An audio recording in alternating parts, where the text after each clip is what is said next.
नमस्कार प्यारे मित्रों, मैं आपका अमृतेश आपके अपने YouTube चैनल अमृत एकेडमी में हार्दिक स्वागत करता हूं। दोस्तों, हम लोगों ने पिछले वीडियो में अनुसूची चैप्टर को शुरू किया था और उसे अच्छी तरीके से पढ़ा भी था।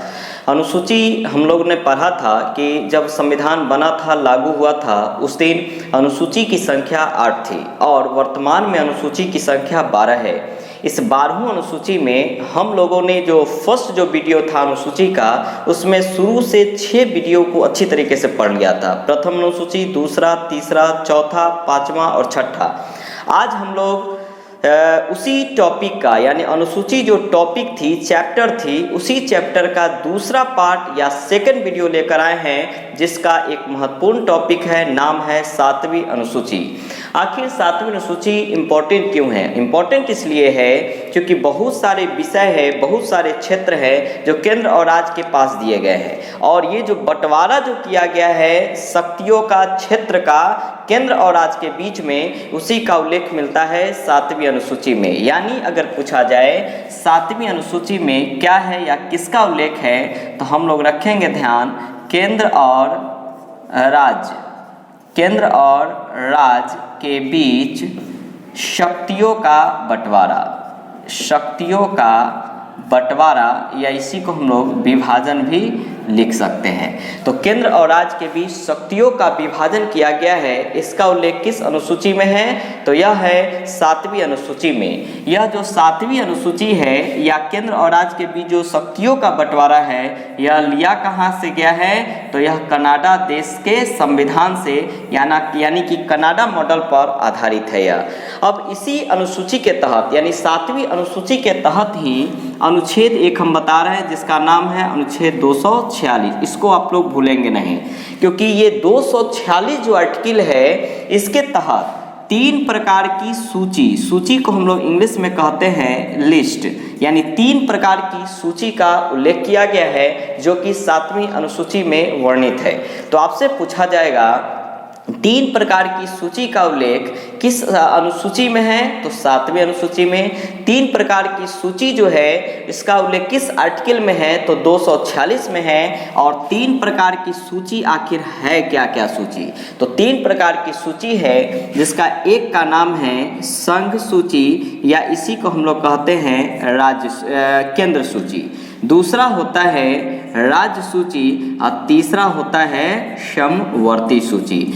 तो हम लोग कह सकते हैं कि एक सूची का नाम क्या है? तो यूनियन लिस्ट, या इसी को हम लोग कह सकते हैं हिंदी में केंद्र या संघ सूची। दूसरा है स्टेट लिस्ट, यानी कि दूसरा हो गया राज्य सूची, और तीसरा है करेंट लिस्ट, यानी समवर्ती सूची। अब इसी तीनों सूची जो है, यानी 3 सूची जो प्रणाली जो है, या त्रिविमीय जो हम लोग कह सकते हैं, त्रिविमीय सूची का उल्लेख, यह सूची का उल्लेख मिलता कहाँ है? तो अनुच्छेद 246 में। और किस अनुसूची में है? तो 7वीं अनुसूची में है। और यह जो संघ है, राज्य है या समवर्ती है, आखिर यह क्या होता है? तो इसको अब हम लोग जानते हैं कि एक एक करके ये कि है क्या आखिर। 3 प्रकार की जो सूचियां हैं, उसमें प्रथम जो है सूची है, जिसका नाम है संघ या केंद्र सूची, जिसको हम लोग इंग्लिश में यूनियन लिस्ट कहते हैं। यह जो यूनियन लिस्ट है, होता क्या है या किसको कहते हैं, संघ सूची या केंद्र सूची? तो हमेशा रखिएगा कि वैसे विषय या वैसे क्षेत्र जिस पर संसद द्वारा या केंद्र सरकार द्वारा कानून बनाया जाता है, यानी संसद कानून बनाए या केंद्र सरकार, उसी को हम लोग कहेंगे, तो वो सभी सूची या विषय जो होंगे वो संघ या केंद्र सूची के अंतर्गत आते हैं। इस सूची के अंतर्गत यानी संघ सूची में विषय कितने हैं? तो विषय जो है पहले यानी शुरू में कितना था? तो 97 विषय थे, लेकिन अब 97 नहीं है, अभी कितने हैं? तो 100 विषय हैं। तो आपसे पूछा जाएगा संघ सूची में विषयों की संख्या अभी कितना है? तो 100। पहले कितनी थी? तो 97। और संघ सूची होता क्या है? तो जिस पर संसद या केंद्र सरकार द्वारा कानून बनाया जाए, वे सभी विषय संघ सूची के अंतर्गत आते हैं। जैसे कुछ हम विषय यहाँ पर लिख दिए हैं, जैसे बैंक है, रेल है, रक्षा है, डाक है, बीमा, जनगणना, संचार, विदेशी मामले, परमाणु शक्ति, नागरिकता, युद्ध एवं शांति, बजट, ये सभी जो आते हैं विषय, ये सब संघ सूची के अंतर्गत है। दूसरा जो सूची है जिसका नाम है राज्य सूची यानी स्टेट लिस्ट कहेंगे। तो स्टेट लिस्ट नाम से पता चल रहा है राज्य यानी वैसे विषय या क्षेत्र जिस पर विधानमंडल या राज्य के द्वारा कानून बनाया जाता है, यानी विधानमंडल या राज्य जिस विषय पर कानून बनाए वे सभी कहलाएगा राज्य सूची या वे सभी विषय राज्य सूची के अंतर्गत आते हैं। अब यह राज्य सूची में विषय कितने हैं? तो पहले विषय थे इसमें 66, लेकिन वर्तमान में विषय इसमें है 61। तो इसमें राज्य सूची में अभी कितना विषय? 61। पहले कितना था? तो 66। अब इसके अंतर्गत भी कुछ हम एग्जाम्पल लिख दिए हैं, जैसे राज्य सूची के अंतर्गत पुलिस है, जेल है, गैस है, शराब, स्थानीय शासन, लोक स्वास्थ्य, सफाई, कृषि, पशुपालन, मत्स्य पालन इत्यादि बहुत सारे विषय हैं। टोटल कितने? 61 विषय इसमें शामिल किए गए हैं। तो इन सभी में से कोई भी विषय या क्षेत्र पूछा जाए तो ये सब राज्य सूची के अंतर्गत आएगा। अब तीसरा है समवर्ती सूची यानी कंकरेंट लिस्ट इसको कहते हैं। तो संघ में हम लोग पढ़े थे कि वैसे विषय जिस पर केंद्र सरकार या संसद कानून बनाता है, राज्य सूची में पढ़े थे जिस पर विधानमंडल या राज्य सरकार कानून बनाता है, और वैसे विषय जिस पर संसद और विधानमंडल दोनों कानून बनावे वे सभी आ जाएगा समवर्ती सूची। मैंने समवर्ती सूची किसे कहेंगे? जिस पर संसद और विधानमंडल दोनों कानून बनाती है। और इसमें विषयों की संख्या कितनी है? तो पहले थी इसमें 47 विषय, लेकिन वर्तमान में इसमें 52 यानी 52 विषय हैं। अब इसके अंतर्गत कुछ एग्जाम्पल हैं, जैसे शिक्षा, विवाह, तलाक, आर्थिक नियोजन, प्रेस, अखबार, जनसंख्या नियंत्रण, विद्युत, दवा, श्रम कल्याण, न्याय, प्रशासन, ये सभी जो विषय हैं वो सब समवर्ती सूची के अंतर्गत रखे गए हैं। अब यह जो समवर्ती सूची का जो प्रावधान है यह लिया कहाँ से गया है? तो अगर हम लोग कहा जाए कि केंद्र और राज्य के बीच जो शक्तियों का विभाजन है यह लिया कहाँ से गया है, तब तो हम लोग कनाडा के मॉडल पर बताएंगे। लेकिन समवर्ती सूची पूछा जाए कहाँ से लिया गया है, तो समवर्ती सूची ऑस्ट्रेलिया के संविधान से लिया गया है। इसको आप लोग भूलेंगे नहीं। समवर्ती सूची कहाँ से लिया गया है? यह प्रावधान तो ऑस्ट्रेलिया के संविधान से लिया गया है।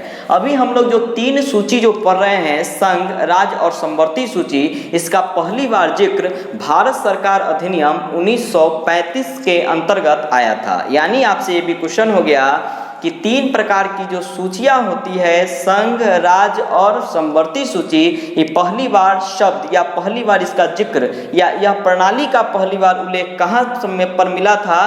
तो भारत सरकार अधिनियम 1935 के अंतर्गत मिला था। इस सूची से संबंधित कुछ अनुच्छेद यानी आर्टिकल भी है, जिसमें पहला हम लोग पढ़ रहे हैं 248। आर्टिकल नंबर कितना है? 248। 248 में कहा गया है कि अवशिष्ट शक्तियां केंद्र के पास होगी, यानी वैसा विषय जिसका उल्लेख किसी भी सूची में नहीं हो, न संघ में हो, न राज्य में हो, न समवर्ती में हो, किसी में भी नहीं हो, वो सभी पर कानून बनाने का शक्ति केवल केंद्र के पास होगी। यानी केंद्र सरकार ही वह उस सभी विषय पर कानून बनाएगा जिसका उल्लेख किसी भी सूची में नहीं है। और इसका उल्लेख किस आर्टिकल में है? तो ये है 248 में है। दूसरा है 249।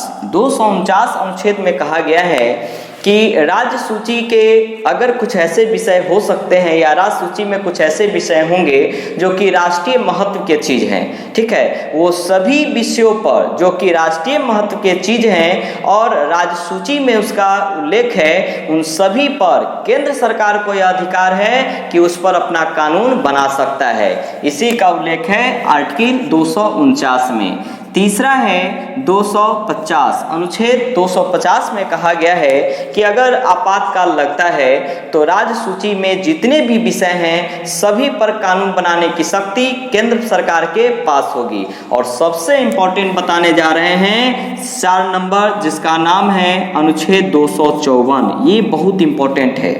जैसे समवर्ती सूची में हम लोग पढ़े हैं कि समवर्ती सूची उसे कहेंगे वैसे विषय जिस पर केंद्र और राज्य दोनों सरकारें कानून बनाती है, नहीं।